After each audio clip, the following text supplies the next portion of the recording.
नमस्कार दोस्तों, मेरा नाम है विक्रांत चक्रवर्ती और आज हम क्लास लेके आए हैं परफेक्ट एमसीक्यू वाला की तरफ से भारतीय राज्य व्यवस्था इंडियन पॉलिटी के 100 मोस्ट इम्पोर्टेंट एमसीक्यूज, जिससे आपकी प्रिपरेशन को और बेहतर एक ताकत मिलेगी।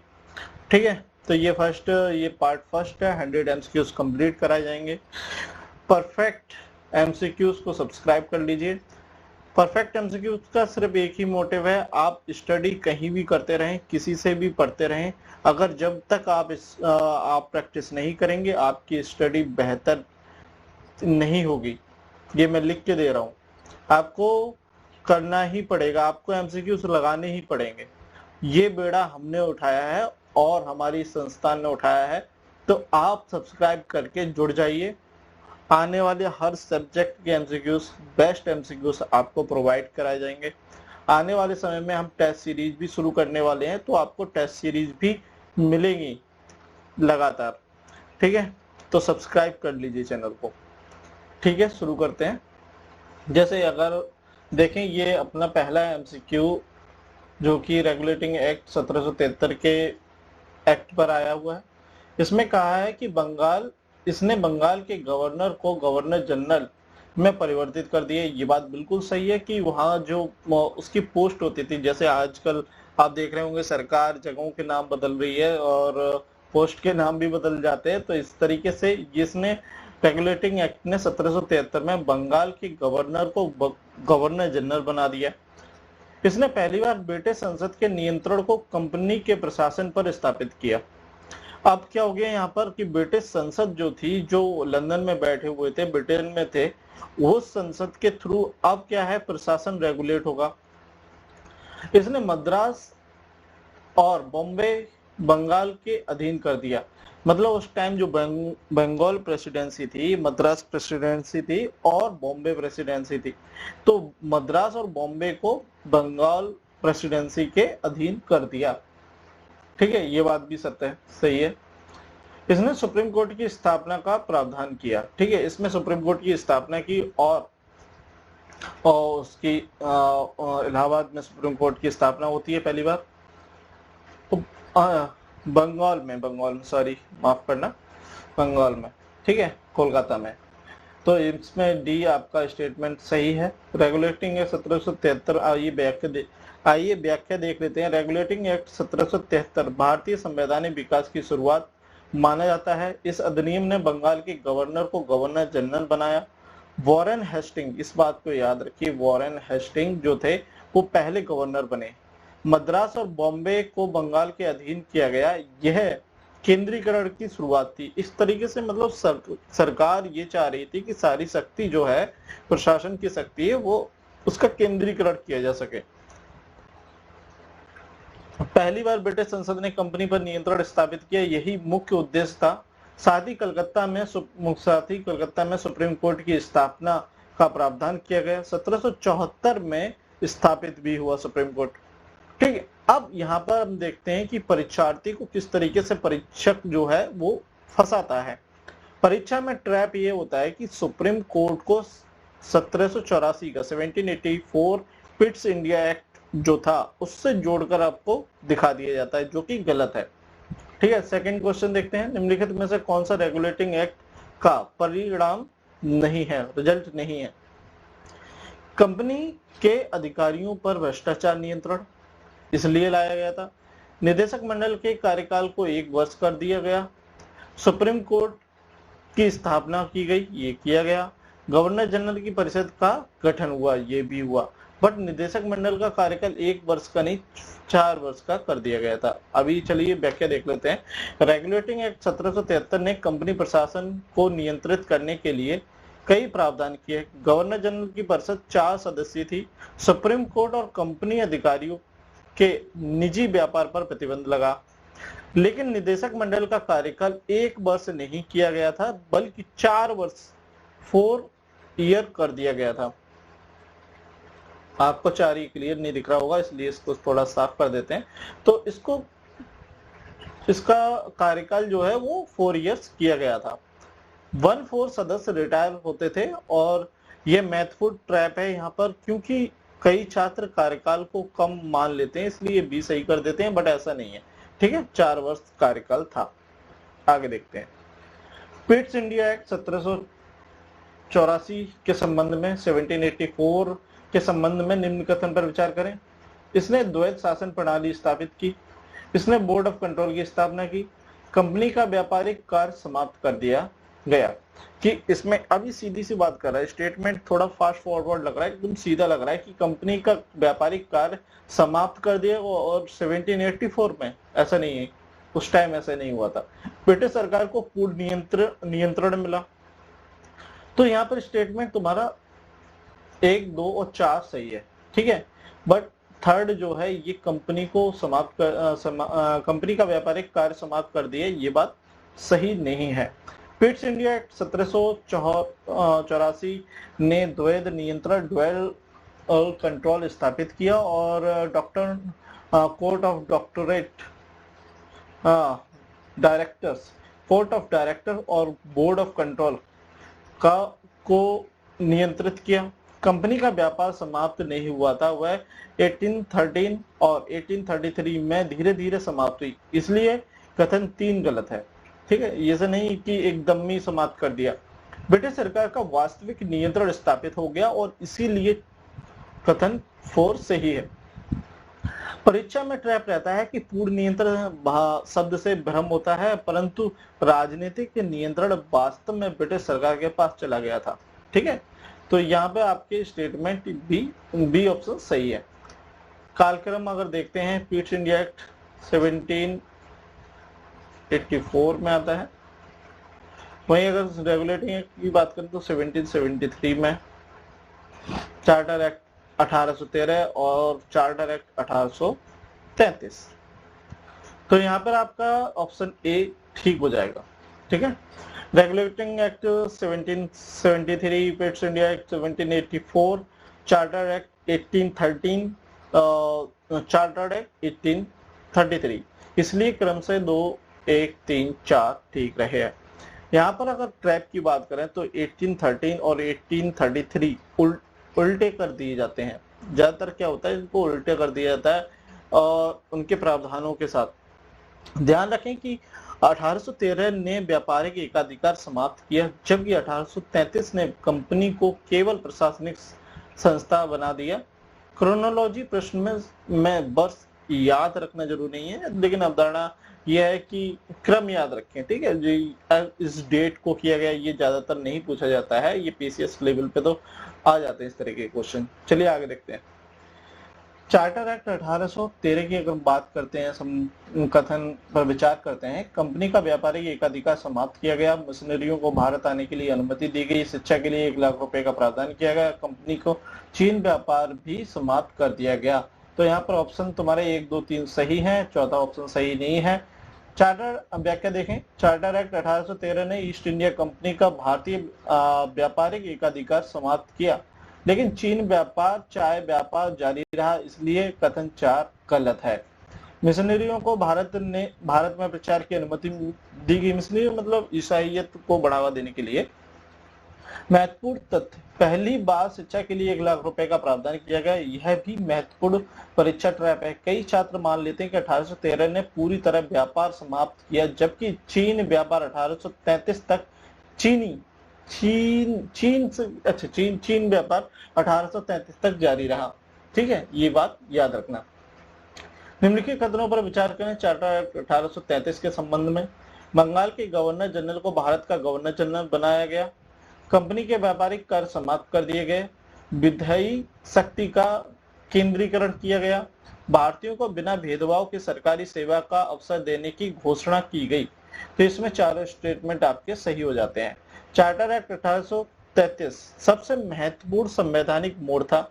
बंगाल के गवर्नर को भारत का गवर्नर जनरल बनाया गया।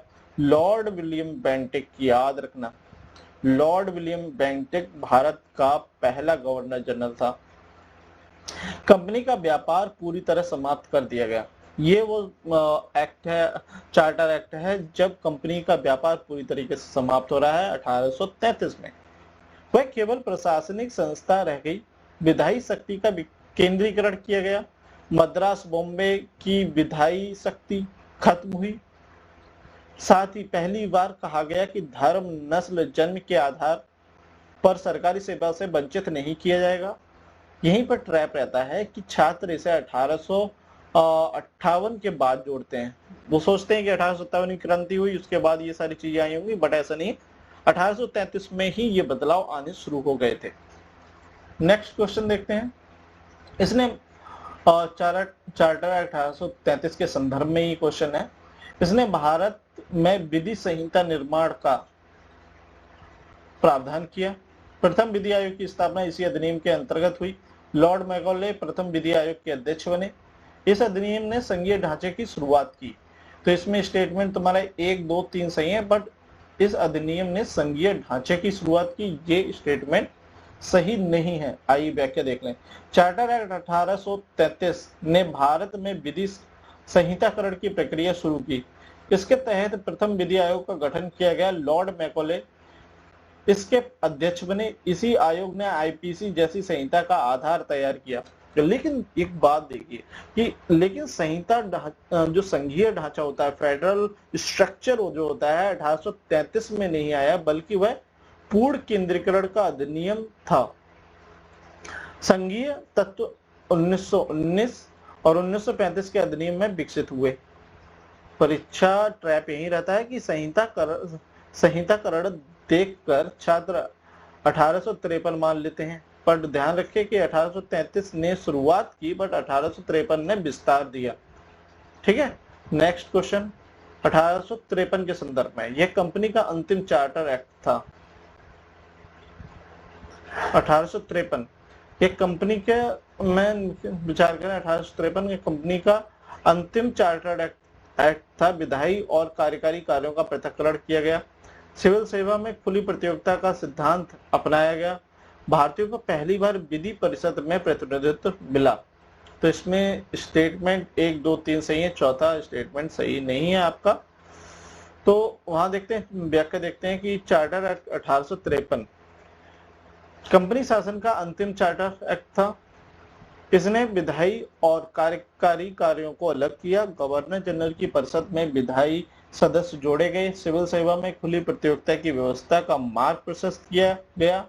बाद में 1854 मैकॉले समिति ने लागू हुई। भारतीय प्रतिनिधित्व अभी नहीं दिया गया था, 1861 में आया।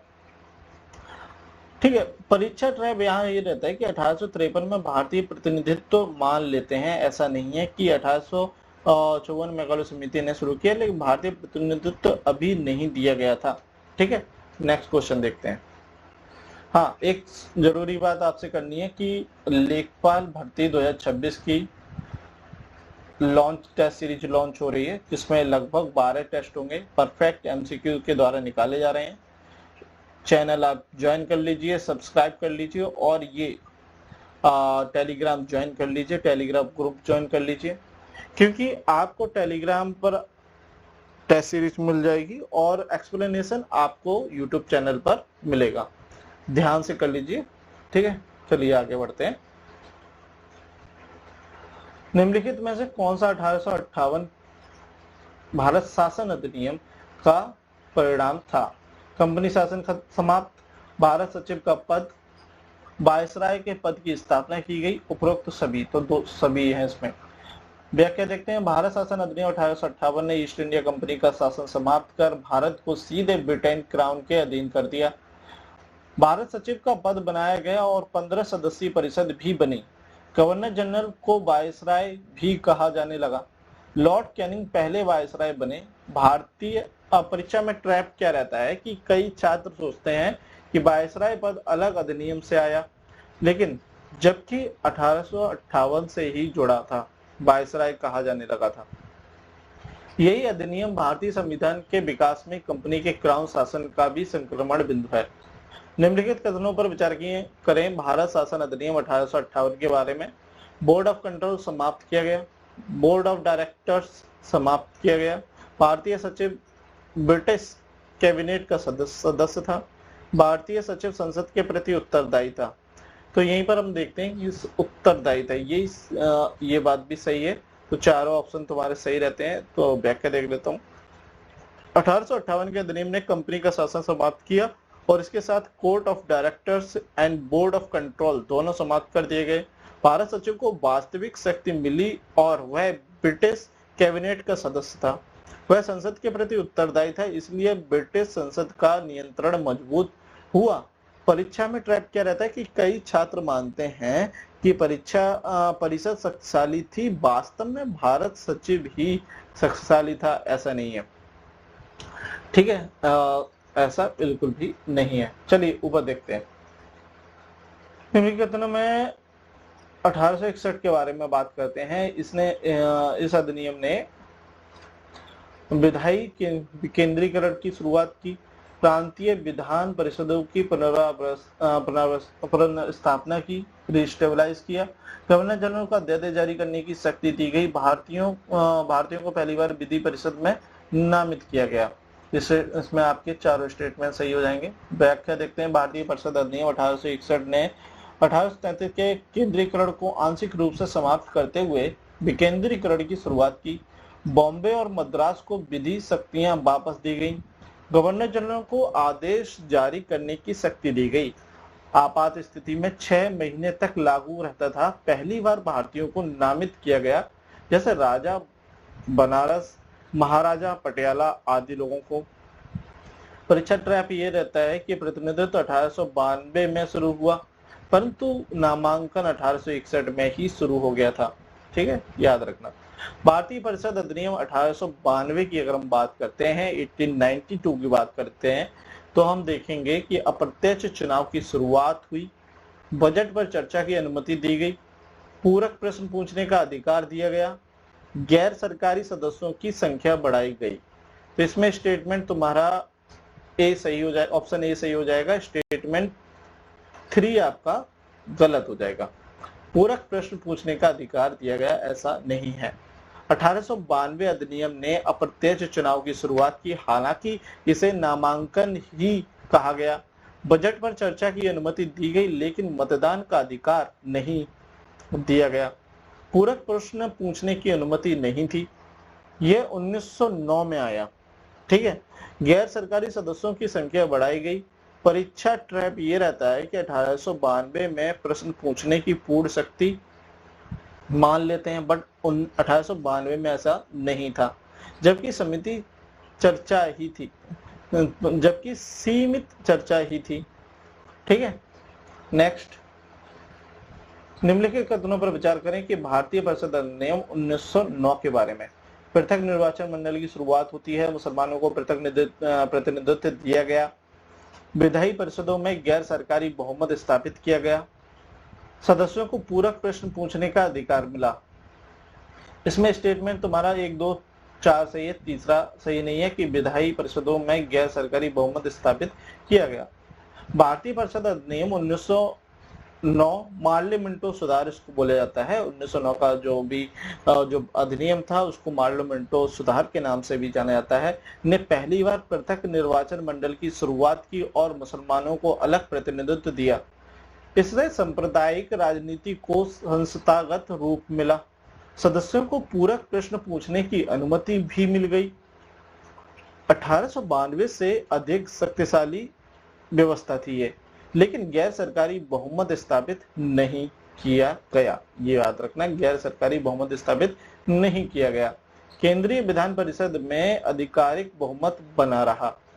अब ये यहाँ पर ध्यान दें कि कई छात्र मान लेते हैं कि 1909 में ही गैर सरकारी बहुमत दे दिया गया होगा, जबकि केवल प्रांतों में आंशिक रूप से दिया गया था। नेक्स्ट क्वेश्चन, निम्नलिखित में से 1909 के अधिनियम की विशेषता नहीं थी। अब यहाँ हम देखते हैं कि पृथक निर्वाचक मंडल, कार्यकारी परिषद में भारतीय सदस्य, बजट पर मतदान का अधिकार, ये नहीं थी। प्रश्न पूछने का अधिकार, तो आपका सी ऑप्शन हो जाएगा, ये बजट पर मतदान देने का विशेषता नहीं थी। 1909 के अधिनियम के महत्वपूर्ण विशेषताओं में पृथक निर्वाचन मंडल, भारतीय सदस्य का कार्यकारी परिषद में प्रवेश, सत्येंद्र प्रसाद सान्याल को दिया गया था सबसे पहले। प्रश्न पूछने का अधिकार शामिल था, लेकिन बजट पर मतदान का अधिकार नहीं दिया गया। केवल चर्चा की अनुमति थी, आप मत नहीं दे सकते थे, मतलब आप वोट नहीं कर सकते थे। अक्सर ये रहता है कि यूपीएससी में अक्सर क्वेश्चन आता है, ये चर्चा मतदान में अंतर ये आते हैं। वास्तविक वित्तीय नियंत्रण 1919 के बाद धीरे धीरे बढ़ा।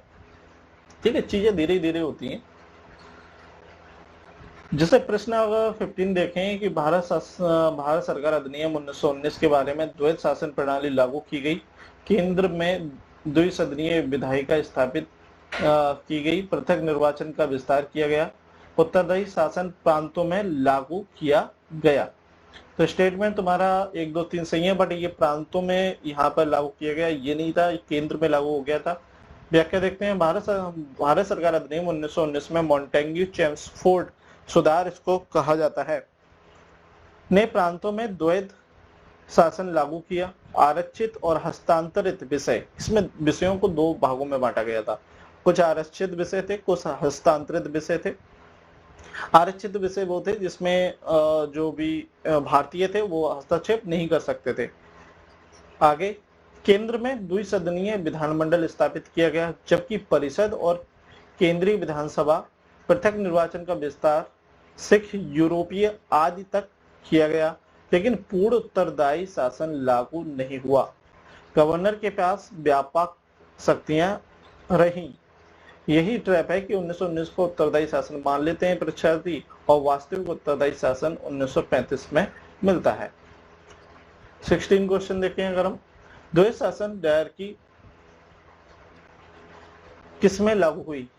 1919 के अधिनियम में केंद्र में लागू हुई, 1919 के अधिनियम में प्रांत में लागू हुई, 1909 के अधिनियम में केंद्र में लागू हुई, 1919 के अधिनियम में प्रांत में लागू हुई, 1935 के अधिनियम में केंद्र में लागू हुई, या 1892 के अधिनियम में प्रांत में लागू हुई।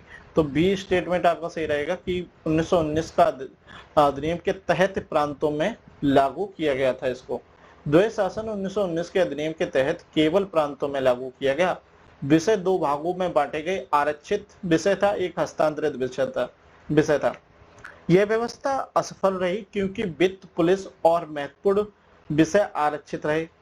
1935 में द्वैत शासन प्रांतों से हटाकर केंद्र में प्रस्तावित किया गया, लेकिन लागू नहीं हुआ। यहीं पर परीक्षा रहता है कि 1935 को प्रांतीय में मान लेते हैं, लेकिन ऐसा नहीं था। 1935 में प्रांतों में पूर्ण प्रांतीय स्वायत्तता आई। ठीक है, ये याद रखना। निम्नलिखित कथनों पर विचार कीजिए। भारत सरकार अधिनियम 1919 की अगर हम बात करते हैं, केंद्रीय विषयों और प्रांतीय विषयों का पृथक्करण किया गया, प्रांतों में उत्तरदायी शासन की आंशिक शुरुआत हुई, केंद्रीय कार्यकारिणी विधायिका के प्रति उत्तरदायी बनाई गई, भारत में लोक सेवा आयोग की स्थापना का प्रावधान किया गया। स्टेटमेंट इसमें ऑप्शन आपका ए सही है, थर्ड स्टेटमेंट आपका सही नहीं है कि केंद्रीकरण, केंद्रीय कार्यकारिणी विधायिका के प्रति उत्तरदायी बनाई गई। व्याख्या देख लेते हैं। 1919 के अधिनियम ने केंद्र और प्रांत के बीच विषयों का विभाजन किया। यह संघीय ढांचे की दिशा में पहला कदम था। प्रांतों में डायरकी लागू कर आंशिक उत्तरदायी शासन शुरू किया गया, लेकिन केंद्रीय कार्यकारिणी विधायिका के प्रति उत्तरदायी नहीं थी। वास्तविक शक्ति वायसराय के पास रही और लोक सेवा आयोग की स्थापना का प्रावधान किया गया। 1926 में यूपीएससी की स्थापना हुई। परीक्षा ट्रैप यही रहता है कि 1935 के अधिनियम को ही सेवा आयोग से जोड़कर हम देख लेते हैं, जबकि प्रारंभिक प्रावधान 1919 में हमें देखने को मिलते हैं। ये बहुत इंपॉर्टेंट क्वेश्चन है, इस पे थोड़ा ध्यान रखिए, ध्यान दीजिए कि इसको मिलाना है, आपको मिलाना है क्या, कौन किससे जुड़ा हुआ है। ठीक है, तो 1919 के अधिनियम के तहत जो है इसको हम पृथक निर्वाचन मंडल के बारे में जानते ही हैं कि उससे जोड़ के देखते हैं। ठीक है, वहीं अगर हम दूसरे की बात करते हैं, 1919 अधिनियम की बात करते हैं, तो इसको हम द्वैत शासन से जोड़ेंगे। ठीक है, तीसरे को हम जो है प्रांतीय स्वायत्तता से जोड़ेंगे, और चौथे को जो हम लोग हैं वो भारतीय नामांकन प्रारंभ से जोड़ेंगे। ठीक है, तो इसमें स्टेटमेंट आपका ए सही हो जाएगा। भारतीय 1909 का अधिनियम जो था वो पृथक निर्वाचन मंडल से संबंधित, हम लोग जानते हैं। 1919 का अधिनियम द्वैत शासन से संबंधित है, और 1935 का अधिनियम प्रांतीय स्वायत्तता से संबंधित है। 1861 का अधिनियम भारतीय नामांकन इसमें होना शुरू हुआ था। ये मैच अत्यंत महत्वपूर्ण है क्योंकि ये चारों संवैधानिक विकास की क्रमिक प्रगति दर्शाते हैं। परीक्षा ट्रैप यह रहता है कि रियायती में 1935 रियायती से जोड़ देते हैं, जबकि 1935 में प्रांतीय स्वायत्तता आई। साथ ही भारतीय नामांकन 1861 में शुरू हुआ और 1892 में चुनाव का तत्व जोड़ा गया। आगे भारतीय सरकार अधिनियम 1935 के संबंध में निम्न कथनों पर विचार करें। संघीय ढांचे का प्रस्ताव किया गया, प्रांतीय स्वायत्तता प्रदान की गई, द्वैध शासन प्रांतों में समाप्त किया गया, संघीय न्यायालय की स्थापना का प्रावधान किया गया। तो इसमें स्टेटमेंट तुम्हारे चारों सही हैं, ऑप्शन सी सही हो जाएगा। भारतीय सरकार अधिनियम 1935 सबसे व्यापक अधिनियम था। इसने संघीय ढांचे का प्रस्ताव किया, हालांकि लागू नहीं हुआ। प्रांतीय स्वायत्तता दी गई, मंत्रिपरिषद की विधानमंडल के प्रति उत्तरदायी बनी, प्रांतों में डायरकी समाप्त कर द्वैध शासन समाप्त कर दिया गया, संघीय न्यायालय की स्थापना का प्रावधान किया गया और 1937 में स्थापित हुआ। परीक्षा ट्रैप यह रहता है कि कई छात्र मानते हैं कि संघीय ढांचा लागू हुआ, वास्तव में केवल प्रस्तावित था। उनको लगता है कि लागू हो गया, यहीं पर घालमेल हो जाता है, ध्यान रखें यहाँ पे। लेकिन प्रश्न प्रावधान पूछता है, इसलिए सही माना जाएगा। ठीक है, निम्नलिखित में से 1935 के अधिनियम की विशेषता नहीं था। 3 सूचियों का प्रावधान किया गया, अपशिष्ट शक्तियों केंद्र में, प्रांतीय स्वायत्तता, द्विसदनीय कुछ प्रांतों में। तो इसमें स्टेटमेंट बी आपका नहीं था। स्टेटमेंट बी की जब बात आएगी तो ये नहीं है। 1935 के अधिनियम में 3 सूचियां थी, संघ, प्रांत और संवर्ती। प्रांतीय स्वायत्तता लागू की गई, कुछ प्रांतों में द्विसदनीय विधानमंडल दिया गया, जैसे बिहार, बंगाल, बॉम्बे आदि। लेकिन अपशिष्ट शक्तियां केंद्र को नहीं बल्कि गवर्नर जनरल को दी गई थी। महत्वपूर्ण ट्रैप यही रहता है क्योंकि संविधान में अपशिष्ट शक्तियां केंद्र को दी गई हैं, इससे भ्रम हो जाता है। लेकिन यहाँ अगर 1935 के संदर्भ में जब बात करेंगे तो गवर्नर जनरल को दी गई थी अपशिष्ट शक्तियां। यहीं पर अगर लास्ट क्वेश्चन है, ये आप देख लेते हैं। निम्नलिखित कथनों पर विचार करें भारत शासन अधिनियम 1935 पर। संघीय सूची, प्रांतीय सूची और संवर्ती सूची का प्रावधान किया गया। संघीय ढांचा देशी रियासतों की स्वीकृति पर निर्भर था। संघीय कार्यपालिका विधायिका के प्रति पूर्ण उत्तरदायी थी। गवर्नर जनरल को आपात स्थितियां दी गई थी। वहीं अगर हम देखें तो इसमें स्टेटमेंट तुम्हारा ए सही है। ठीक है, बट तीसरा ये संघीय कार्यकाली विधायिका के प्रति पूर्ण शब्द आकर इसको याद रखिए, उत्तरदायी थी। एक्सट्रीम शब्द से बचें। 1935 अधिनियम ने 3 सूचियों का प्रावधान किया गया, बात सही है। संघीय ढांचा प्रस्तावित किया गया जो देशीय रियासतों की स्वीकृति पर निर्भर था। संघीय कार्यपालिका उत्तरदायी नहीं थी। गवर्नर जनरल के पास वास्तविक शक्ति थी। गवर्नर जनरल को विशेष और विधायिकीय शक्तियां दी गई थी, जिनमें आपात शक्तियां भी शामिल थीं। ट्रैप यह रहता है कि 1935 को उत्तरदायी शासन मान लेते हैं, जबकि केंद्र में उत्तरदायी शासन लागू नहीं हुआ था, इसलिए कथन तीसरा गलत हो जाता है। ठीक है, तो ये एक बार फिर से आपको याद दिला देता हूँ, टेस्ट सीरीज आने वाली है 5 मई से। आप टेलीग्राम ज्वाइन कर लें और चैनल को सब्सक्राइब कर लें। फ्री है, फ्री डिस्कशन होगा यहाँ पर, फ्री आपको टेस्ट सीरीज दी जाएगी जिससे आप अपना मूल्यांकन कर सकते हैं। ठीक है, और परीक्षा में निश्चिंत होकर एग्जाम दीजिए। उसके लिए बेस्ट ऑफ लक। पढ़ते रहिए, सीखते रहिए। धन्यवाद, बहुत बहुत आभार आपका पूरी वीडियो देखने के लिए। बेल आइकन को दबा दें, दोस्तों को शेयर कर दें, सब्सक्राइब कर लें। इसमें बहुत आपका फायदा होने वाला है। एकमात्र संस्थान जो टारगेट करती है एमसीक्यू कवर कराने पर, ओनली एमसीक्यूज। आप पढ़ के आइए, अपनी प्रैक्टिस यहाँ पर कीजिए। धन्यवाद, थैंक यू।